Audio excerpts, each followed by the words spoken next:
Hello everyone, I welcome you all to engineers career group. My name is Rakesh Verma और आज आपके लिए जो वीडियो है वो है preparation strategy for SSC JE civil. इसके बाद आपका एग्ज़ाम होने वाला है एसएससी जेई का, उसके लिए प्रिपरेशन स्ट्रेटजी।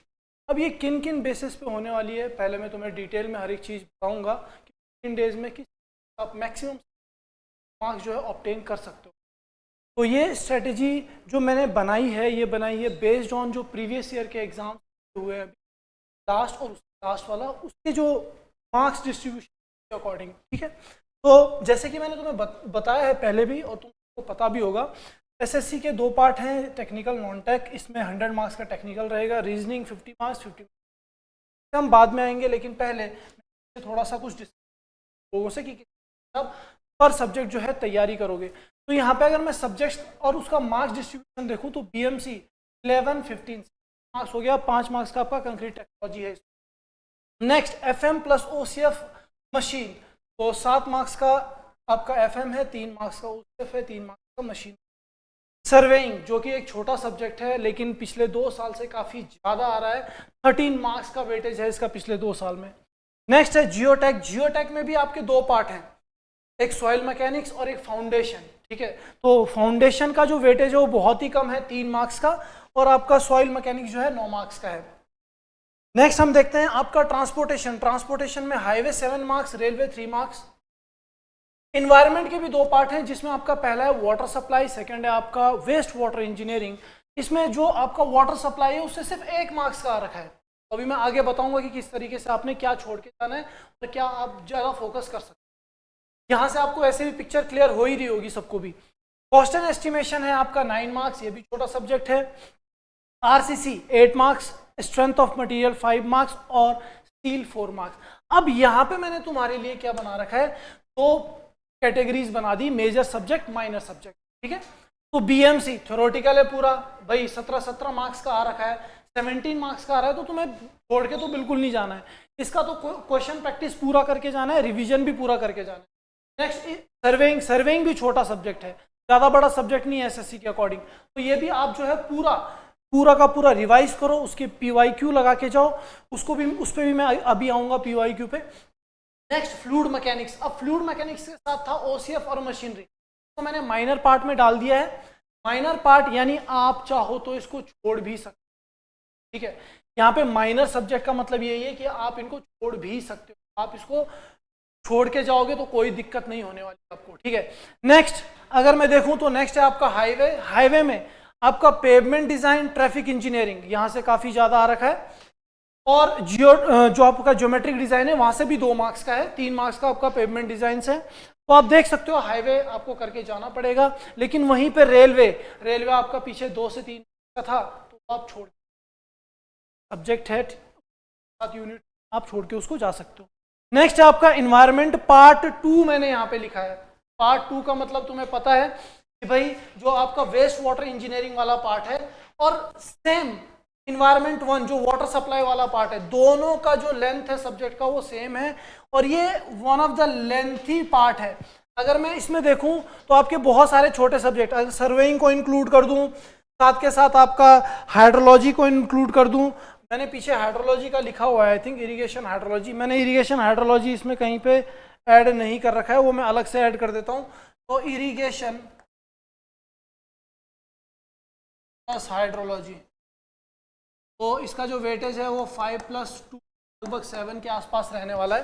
तो इसी में आगे अगर मैं जाऊं तो जो ये इन्वायरमेंट पार्ट 1 है आपका, अगर मैं आपके सब्जेक्ट कौन कौन से इंक्लूड कर दूं, आपका सर्वेइंग इंक्लूड कर दूं, साथ के साथ यहाँ पे हाइड्रोलॉजी इंक्लूड कर दूं और ओसीएफ इंक्लूड कर दूं और आपका मशीनरी भी इंक्लूड कर दूं, तो उतना ही अकेला ही है। तो इसको छोड़ के चले जाओ, 1 मार्क्स का आ रखा है पिछले 2 साल में। चेक करो यहाँ पे, मैंने तुम्हें पीछे भी बताया था, ये देखो इन पार्ट 1 सिर्फ 1 marks, on an average 1 marks का आ रखा है। तो आपको कोई जरूरत नहीं इसको करने की, अगर आपने पहले ये पढ़ा हुआ है तो इतना बेसिक क्वेश्चन आएगा कि वो आप इजीली ऐसे भी कर सकते हो, ज़्यादा सोचने। पार्ट 1 आप छोड़ के भी जाओगे तो इतना वेटेज पिछले 2-3 साल से है नहीं, ज़्यादा से ज़्यादा 2 मार्क्स का आ गया तो कोई बात नहीं, क्योंकि भाई स्ट्रेटेजी तो बनानी पड़ेगी, कुछ निकालने के लिए कुछ छोड़ना भी पड़ता है, छोड़ना बहुत इंपॉर्टेंट है। तुम्हें क्या क्योंकि हम बहुत सारे टाइम पे, अभी मैं क्वेश्चन पेपर किस तरीके से अप्रोच करना है उस पर भी आऊँगा, वहाँ पे मैं बताऊँगा कि छोड़ने की स्ट्रेटेजी क्या है, ठीक है। तो जरा आगे देखते हैं। नेक्स्ट अगर मैं इसमें देखूँ तो है कॉस्ट एंड एस्टिमेशन, इंपॉर्टेंट है, छोटा सब्जेक्ट है, करके जाना है। आरसीसी, बाकी फाउंडेशन, अब देखो भाई फाउंडेशन पिछले 2 साल से बहुत ही कम आ रहा है, बहुत ही बड़ा सब्जेक्ट है, ये भी पार्ट देखेंगे तो काफ़ी बड़ा है। इसमें अगर तुम चेक करोगे तो आपका शैलो फाउंडेशन भी है और डीप फाउंडेशन भी, और दोनों मिला के सिर्फ 2-3 मार्क्स का ही आ रहा है, तो आप इसको छोड़ के जा सकते हो इफ़ यू वांट, ठीक है। अगर आपने कर रखा है, बेसिक्स आप पता है, तो शायद आप इसका ज़्यादा। सेम ओसीएफ और मशीनरी, रेलवे, सोम, अब सोम तो पिछले 4-5 साल से ही 4 से 5 मार्क्स का ही आ रहा है, लेकिन मैं बोलूँगा कि आप इसको करके जाओ, एटलीस्ट टॉर्जन तक तो करके जाओ, क्योंकि पहला जो मैक्सिमम पार्ट है इसका, अगर मैं बात करूं तो वो है तुम्हारा फर्स्ट टॉपिक जो है स्ट्रेस स्ट्रेन, वहाँ पे थर्मल स्ट्रेसेस आ जाते हैं। सेकंड आपका एसएफडी बीएमडी, अगर आप सिर्फ इतना भी करके जाते हो तो 3 से 4 मार्क्स का जितना भी आ रहा है, ये 80% पेपर आप इजीली कर लोगे सोम का। तो ये 2 टॉपिक एटलीस्ट पढ़ के जाओ सोम में से। तो सोम में से आपको यहाँ पे जो एड ऑन करना है वो है तुम्हारा एसएफडी बीएमडी प्लस तुम्हारा पहला चैप्टर जो है स्ट्रेस स्ट्रेन, ये तुम्हें पढ़ के जाना है, क्योंकि इसी में से सारा आ रखा है। टॉर्जन में से ज़्यादा तुम्हारे पास आता है नहीं, ठीक है। प्रिंसिपल स्ट्रेसेस स्ट्रेन में से आता है नहीं। डिफ्लेक्शन के कुछ स्टैंडर्ड रिजल्ट्स हैं, वो पढ़ के चले जाओ, स्ट्रक्चर तुम्हारे पास आता है नहीं, ठीक है।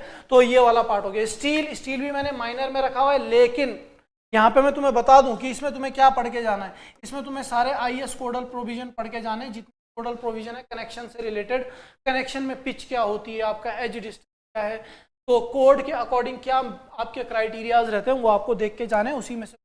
सेम आपका कंप्रेशन मेंबर में भी जो आपके डिजाइन है, लेसिंग और बैटन, वहाँ पे थिकनेस ऑफ मेंबर कितना होता है, 3 times of dia of bolt, तो इस तरीके के जो प्रोविजन है वो आपको पढ़ के जाने पड़ेंगे। ये दोनों चीज़ें आप प्रोविजन भी पढ़ के जाओगे तब भी हो जाएगा। स्टील यहाँ पे प्रोविजन पढ़ के आपको जाना है। वाटर सप्लाई तो मैं सीधा बोलूँगा कि आप छोड़ ही दो। अगर पढ़ के जाना भी है आपको तो सिर्फ एक चैप्टर पढ़ के जाना, वो है फिजिकल एंड केमिकल क्या बोलते हैं, प्रॉपर्टीज ऑफ वाटर।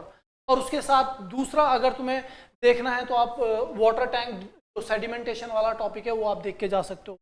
हाइड्रोलॉजी में मेजरली जो है ग्राफ और रेन गेज से आपके क्वेश्चन रहेंगे। हाइड्रोग्राफ आपको देख के जा सकते हो, और रेन गेज वगैरह जो फर्स्ट चैप्टर है हमारा प्रेसिपिटेशन रन ऑफ वगैरह, वो आपको देख के जा सकते हो। तो इसमें से क्या देख के जाना है वो मैंने तुम्हें बता दिया। सेम फाउंडेशन मैंने बोल दिया, पढ़ना है तो पढ़ लो, नहीं पढ़ना है तो वैसे भी वास्ट है, इसमें मैं बोलूँगा तो वो जरूरी नहीं है, 3 मार्क्स का है, कोई दिक्कत होने वाली नहीं है।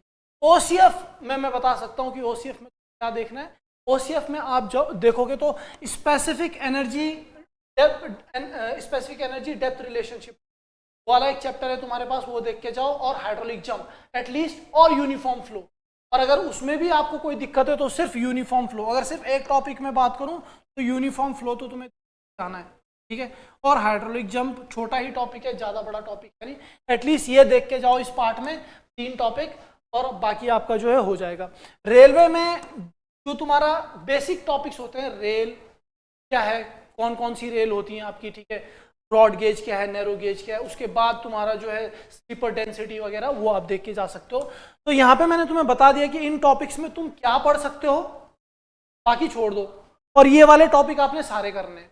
तो अगर मैं वेटेज देखूँ यहाँ पे इसका, तो मैंने तुम्हें क्लियरली लिखा हुआ है बोर्ड पे सामने, देखो 78 मार्क्स, और यहाँ पे सिर्फ आप छोड़ के जा रहे हो 22 मार्क्स। उसमें भी मैंने बता दिया कि क्या क्या करके जाना है। अगर मानो ना मानो 78 में से मैं फिर भी बहुत ही वर्स्ट कंडीशन में लेके जा रहा हूँ, ठीक है। यहाँ पे देखो, मान लो तुम 55 मार्क्स का ही कर लेते हो, कि आपने तो बड़े अच्छी से किया हुआ था, 55 मार्क्स यहाँ पे ले लेता हूँ, ठीक है, 5 मार्क्स यहाँ पे ले लेता हूँ कि भाई मैंने टॉपिक्स भी बता दिए और इसी के अंदर से आना है, तो कितना हो गया टोटल 60 मार्क्स। और यहाँ पे देखो, अगर मैं 60 मार्क्स यहाँ पे लेके आ जाऊँ, ठीक है ना। अब रीजनिंग, भाई सिंपल सी बात है, रीजनिंग का बहुत ही बड़ा रोल है तुम्हारे एग्जाम निकलने में, क्योंकि रीजनिंग अगर आप एटलीस्ट 40 मार्क्स का तो करके जाना है भाई। 15 दिन में कम से कम 1 घंटा तुमने रीजनिंग को देना है, हर दिन 1 घंटा रीजनिंग को देना ही देना है। और वो क्या करने, PYQ वाले, जितने ज्यादा तुम क्वेश्चन प्रैक्टिस करके जाओगे उतना जल्दी तुम अपना टाइम मैनेज कर पाओगे। क्योंकि दिक्कत क्या आती है टाइम मैनेजमेंट की, पे भी हम अभी आएंगे। तो 40 मार्क्स ये हो गए। और जीएस में मैं मान के चल रहा हूँ 15 मार्क्स, चलो 10 to 15 मार्क्स। तो अगर हम इन सबको देख लें भाई, तो ये कितना हो रहा है, 115 मार्क्स इन टोटल हो रहा है। अगर मैं टोटल देखूं तो टोटल जो हो रहा है वो हो रहा है आपका 1 मार्क्स। जो पिछले साल की कट ऑफ है वो तुम्हें पता है कितना है, 110 111। वैसे भी तुम क्लियर करके जा ही रहे हो, ठीक है ना। तो अब ये चीज़ तो मैंने डिस्कस कर ली कि तुम्हें कौन कौन से टॉपिक, क्योंकि मेजर जो मैंने चीज़ें बताई वो यहाँ से बताई, फाउंडेशन और ईवीएस फर्स्ट पार्ट, इसमें मत घुसे रहना, छोड़ के भी जा सकते हो, कोई दिक्कत वाली बात नहीं है। इतना आ भी नहीं रहा है 2-3 साल से, और ये बहुत बड़े टॉपिक हैं, छोड़ दो, कोई दिक्कत नहीं है, ठीक है ना। अब नेक्स्ट आते हैं, तुम्हें करना क्या है। अब तुम बहुत सारे लोग क्या करते हैं, आखिरी दिनों में ही अलग अलग जगह के क्वेश्चन करना चालू कर देते हैं। कुछ नहीं करना। पहली तो मैंने मेजर और माइनर सब्जेक्ट की जो मैं एक लिस्ट बता के दे दिया, उसे फोकस करो। दूसरा पीवाईक्यू, पीवाईक्यू कौन से, सिर्फ एसएससी जेई के। कोई भी एग्जाम अगर तुम्हें निकालना है ना तो सिर्फ एग्जाम के पीवाईक्यू करो, मोर देन सफिशिएंट है, उससे ज़्यादा कुछ करना ही नहीं है। अब वो टाइम बचा ही नहीं कि आप जाके किसी यूथ कंपटीशन के करो, गुप्ता एंड गुप्ता के करो, कुछ नहीं करना है, कुछ नहीं करना है, सिर्फ एसएससी जेई के पीवाईक्यू करो, मोर देन सफिशिएंट है, दैट्स इट, ठीक है। और जो आपके कॉपीज में आपने बीच में कुछ हमने जो भी आपको क्वेश्चंस करवा रखे हैं उनको देख लो, मोर देन सफिशिएंट है, नोट पॉइंट पढ़ के जाओ, बहुत ही ज़्यादा सफिशिएंट है, ठीक है। तो सिर्फ पीवाईक्यू ध्यान रखना है। तो दो चीज़ें जो मैंने यहाँ पे तुम्हें बोली, वो उसमें क्या तुम्हें फोकस करना है। पहला सब्जेक्ट्स, जो मैंने पीछे तुम्हें बोले, उन सब्जेक्ट्स का रिवीजन, पहला तो ये है, रिवीजन पूरा करना है, ठीक है। उसके बाद प्लस पीवाईक्यू करो, मोर देन सफिशिएंट। टेक्निकल का सब्जेक्ट कौन कौन से पढ़ने, पीवाईक्यू कौन सा होना चाहिए, मैंने तुम्हें बता दिया है। नेक्स्ट इधर मैंने तुम्हें बोला कि 1 घंटा हमेशा किसको देना है, 1 आवर डेली जो है तुम्हें इसमें क्या बोलते हैं, रीजनिंग को देना है, ताकि रीजनिंग तुम्हारा अच्छा हो सके, क्योंकि रीजनिंग का बहुत बड़ा रोल है यहाँ पे तुम्हारा एग्जाम निकालने है। और जो तुम्हें क्लास में जितने नोट्स करवा रखे हैं, अब बाहर से पढ़ने की कोई जरूरत है नहीं, ठीक है। तो ज़्यादा सोचने की जरूरत नहीं है। पॉलिटी पढ़ लो, पॉलिटी अच्छी से पढ़ लो। सेकंड तुम्हारा ज्योग्राफी, तुम्हारा क्या बोलते हैं फिजिक्स केमिस्ट्री मैथ, तुम इंजीनियरिंग के बच्चे हो तो कुछ क्वेश्चन तुम वहां से भी कर ही लोगे, ठीक है। तो मैं मान के चल रहा हूँ कि 15 मार्क्स का तो तुम लेके ही कर ही सकते हो, ठीक है ना, क्योंकि तुमने क्लासरूम में भी पढ़ा हुआ है, 11th 12th में भी पढ़ा हुआ है। इतना बेसिक 5-10 क्वेश्चन तो ऐसे आते हैं कि तुम इजीली कर लोगे, ठीक है ना। तो ये ध्यान रखना हमेशा। इसको भी side by side half an hour देते रहो, और half an hour to 1 hour मैं बोलूँगा इसको भी। तो 2 घंटा नॉन टेक को दो, बाकी 5 से 6 घंटा अगर तुमने इधर दे दिया तो तुम्हारे इतने मार्क्स हो रहे हैं। ये तो मैंने बहुत ही लीस्ट प्रायोरिटी पे बोले हुए, ये तुम्हारा 120 तक जा सकता है। और अगर इतने आ जाते हैं तो तुम्हारी कट ऑफ जो है प्री की क्लियर है। अगर प्री क्लियर हो गया तो मेंस की प्रिपरेशन कैसे करनी है वो मैं तुम्हें बाद में बताऊंगा, ठीक है। तो आई होप तुम्हें ये पसंद आया होगा, पीछे मैंने पूरा स्ट्रेटेजी बताई हुई है। तो इसके लिए सबसे पहले मैंने तुम्हें बताया था लास्ट वीडियोज़ में कि हम कुछ सरप्राइजेज लेके आए। तो यहाँ पे हर दिन तुम्हारे लिए क्वेश्चन प्रैक्टिस की, तुम्हें सोचने की जरूरत नहीं है कि सर कहाँ से क्वेश्चन करें, कहाँ से क्वेश्चन ढूंढ के लाए। तो टॉप जो 100 क्वेश्चन होंगे, 200 क्वेश्चन होंगे, 300 क्वेश्चन होंगे, वो हम आपको कराएंगे। तुम सिर्फ रिवीजन पे फोकस, तो तुम्हें सब बता रखें, सिर्फ रिवीजन पे फोकस रखो। और जो क्वेश्चन हम करवाएंगे, जो सब्जेक्ट मैंने माइनर सब्जेक्ट में डाले हुए थे, वो क्वेश्चन भी हम कराएंगे, सिर्फ क्वेश्चन करके ना, मोर देन सफिशिएंट। और यहाँ पे देखिए भाई, एसएससी जेई मोस्ट एक्सपेक्टेड, ये इलेक्ट्रिकल का है बैच, ये आपका मैकेनिकल का है, ये non techs Bharat sir, Rajeev sir, ठीक है। तो ये सभी लोग जो है अभी आपके साथ लाइव जुड़ने वाले हैं। और I think Som Gaurav sir भी लेंगे सिविल के लिए। सिविल और मैकेनिकल के लिए अभी कॉमन बैच चलेगा, जिसमें एफएम लेंगे राजीव सर और सोम लेंगे गौरव सर। तो प्रेजेंट रहना है। टाइमिंग्स मैंने तुम्हें पहले ही बता दी थी लास्ट वीडियो में, ठीक है। ऑनवर्ड 6 PM सारी टाइमिंग्स हैं, आप चेक कर सकते हो जाके। तो भाई देखो, अगले 15 दिन का प्लान हमने तुम्हारे लिए बना रखा है। तुम्हें बस बैठ के रिवीजन करना है, शाम को बैठ के हमारे साथ क्वेश्चन कर लेना, सब कुछ हो जाए। तो मैंने जिस तरीके से तुम्हें बोला था कि हम तुम्हारे लिए कुछ लेके आएंगे, वो यही सरप्राइज है। और अगर आपको अच्छा स्कोर करना है तो हर दिन लाइव जो है इसी के साथ जुड़िएगा। आपका बहुत ही ज़्यादा एडवांटेज यहाँ पे होगा, क्योंकि एक्सपीरियंस्ड फैकल्टी सारे के सारे, ऐसा नहीं कि किसी को पता नहीं है, इतने सालों से पढ़ा रहे हैं, क्या पैटर्न है, वही क्वेश्चन आपको करवाए जाएंगे जो क्वेश्चन हैं, ठीक है ना। तो ऐसा नहीं कि कोई सा भी कहीं का क्वेश्चन उठा लिया और करवा दिया, नहीं भाई, हमने पूरा प्रिपेयर किया हुआ है, हर एक टीचर्स के साथ बैठ के स्ट्रेटजीज बना रखी हैं, क्या पैटर्न है, क्या किस तरीके के क्वेश्चन पूछे जाते हैं, वही क्वेश्चन हमने पुट ऑन किए हुए हैं और उसी तरीके का जो टॉप 100-200 क्वेश्चन के देंगे और जिससे आपको एग्जाम में एडवांटेज मिले।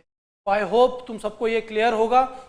मैंने सारी चीज़ें तुम्हें क्लियर कर दी हैं कि किस तरीके से प्रिपेयर करना है और कहाँ से तुम्हें क्वेश्चन प्रैक्टिस करना है। I hope you all like the video. और आगे भी हमारे बैचेस अभी चल रहे हैं, मैंने तुम्हें बताया हुआ है। अभी नेक्स्ट HPPSC AE जिसमें आपका सब्जेक्टिव पेपर होना है, उसका न्यू बैच आफ्टर SSC के एग्जाम के बाद नया बैच हम लॉन्च कर रहे हैं, वो भी ध्यान से सुन लो।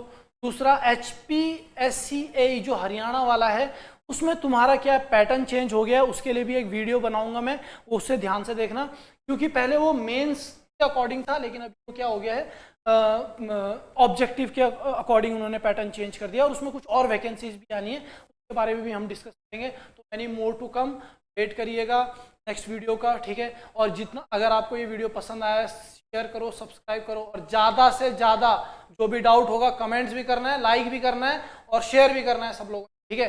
तो मिलते हैं नेक्स्ट वीडियो में आपके साथ यहीं पे, ये प्लेटफॉर्म। बाय।